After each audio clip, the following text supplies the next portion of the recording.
படிப்பதற்கு மட்டுமல்ல படைப்பதற்கும் தான் மாணவர் பாசறையுடைய மாநில கலந்தாய்வு 2026 தேர்தல் மிக நெருக்கமாக இருக்கக்கூடிய காலகட்டத்தில் இந்த கலந்தாய்வு மிக முக்கியமானது.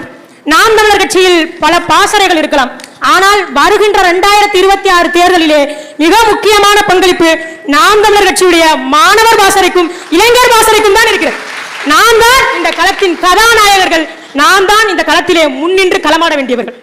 இன்றைக்கு உதிரிகள் எல்லாம் தங்களுடைய தலைவர்கள் என்று சொல்லும் பொழுது தம்முடைய இனத்திற்காக தம்முடைய பிள்ளைகளை களத்திலே பறி கொடுத்த தலைவரை சுமந்திருக்க நாம் எவ்வளவு வேகமாக நம்முடைய தலைவரை கொண்டு சேர்க்க வேண்டும் என்பதை அறிவார்ந்தவர்கள் தெரிஞ்சுக்கணும். இங்க சொல்றாங்க, இங்க இருக்கக்கூடிய இளைஞர்கள் சொல்றாங்க, சித்தாந்தம் எல்லாம் தேவையில்லை, பிரச்சனை சார்ந்த அரசியல் மட்டும் போதும் பேசுறாங்க.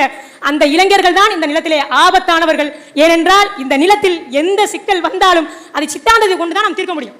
சித்தாந்த அரசியலுக்கும் பிரச்சனை சார்ந்த அரசியலுக்கும் இருக்கிற ஒரே வேறுபாடு என்னன்னா, ஒரு பாதையில ஒரு முள் இருக்கிறது என்றால் அந்த முள்ளு குத்திருச்சுன்னா அந்த முள்ளை மட்டும் எடுத்து விட்டால் அது பிரச்சனை சார்ந்த அரசியல். அந்த இடத்தில் ஏன் முள் வந்தது, அந்த இடத்தில் இருக்கிற எல்லா முட்களையும் அகற்றிவிட்டு அந்த இடத்தை அனைவரும் பயன்படுத்துகிற பாதையாக மாற்றினால் அது சித்தாந்தம் சார்ந்த அரசியல். நாம் சித்தாந்தத்தை ஏற்றிருக்கிறோம், நாம் தமிழ் தேசம் என்ற கொள்கையை ஏற்றிருக்கிறோம். நாம் வெற்றி பெறணும் என்று இல்லை, ஆனால் நம்முடைய கொள்கை வெற்றி பெறணும். நாம் ஏன் சீமானவர்கள் பின்னால் நிற்கணும்? தமிழ் தேசிய தலைமைகள் நிறைய பேர் பேசுறாங்க, நாம் ஏன் சீமானவர்கள் பின்னால் நிற்கிறோம்னா, ஒரு முறை அரிஸ்டாட்டிலும் அவருடைய மாணவன் அலெக்சாண்டரும் ஒரு ஆற்றை கடக்க நேரிட்டது. அப்பொழுது அலெக்சாண்டர் சொன்னான், ஆசிரியரே அரிஸ்டாட்டிலே ஒரு நிமிடம் நில்லுங்கள், நான் முதலில் இந்த ஆற்றை கடந்து வருகிறேன்.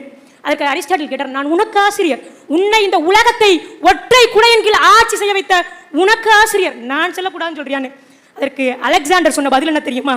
பொன் எழுத்தில் பதிக்கப்பட வேண்டியது.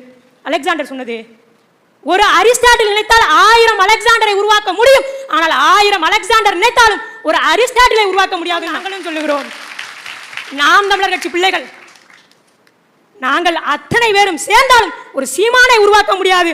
ஆனால் ஒரு சீமான் நினைத்தால் பல புரட்சியாளர்களை, பல கருத்தியல் பேச்சாளர்களை உருவாக்க முடியும். அதனால் தான் நாங்கள் சீமான் பின்னால் இருக்கிறோம். இந்த தேர்தல் களம் என்பது நமக்கு மிக மிக முக்கியமானது. ஒன்றை நன்றாக தெரிந்து கொள்ளுங்கள், மரத்துக்கு மரம் தாவுகிற அணிகளுக்கு ஒருபோதும் புலிகளின் வீரம் இருக்கவே இருக்காது.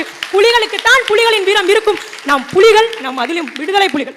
நம்முடைய தலைவரை நெஞ்சில் ஏந்துங்கள், அப்துல் ரவூபை நெஞ்சில் ஏந்துங்கள். நம்மால் இந்த களத்தை வெல்ல முடியாது என்றால் இந்த களத்தை யாராலும் வெல்ல முடியாது. இது நமக்கான களம். 2026 முழுக்க முழுக்க நாம் தமிழர் கட்சிக்கான களம்.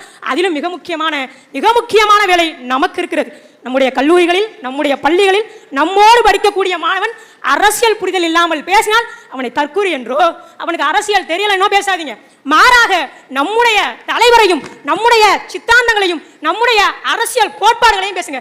ஏன்னா இன்னைக்கு நம்ம விமர்சிக்கிற யாருமே அண்ணனுடைய 1 மணி நேர பேச்சை கூட முழுமையாக பார்த்தவர்கள் கிடையாது. எல்லாரும் 30 வினாடி, 15 வினாடி, 20 வினாடி, 1 நிமிடம், இதை தாண்டி அவன் பார்த்ததில்லை. அவனுக்கு தெரிந்ததே அவ்வளவுதான், வெட்டி ஒட்டிய காணொலிகளை மட்டுமே பார்த்தவர்கள் அவர்கள். அப்படித்தான் பேசுவார்கள். அவர்களையும் சேர்த்து அரசியல் படுத்த வேண்டிய பொறுப்பு, கடமையும் நமக்கு இருக்கிறது. காலம் நமதாகட்டும். வருகிற 2026 களத்திலே நம்முடைய ஒரே நோக்கம், சென்னை செயின்ட் ஜார்ஜ் கோட்டையிலே நாம் தமிழர் கட்சியின் கொடி பறக்க வேண்டும். அதை உறுதி செய்வோம். வாய்ப்புக்கு நன்றி. நாம் தமிழர்.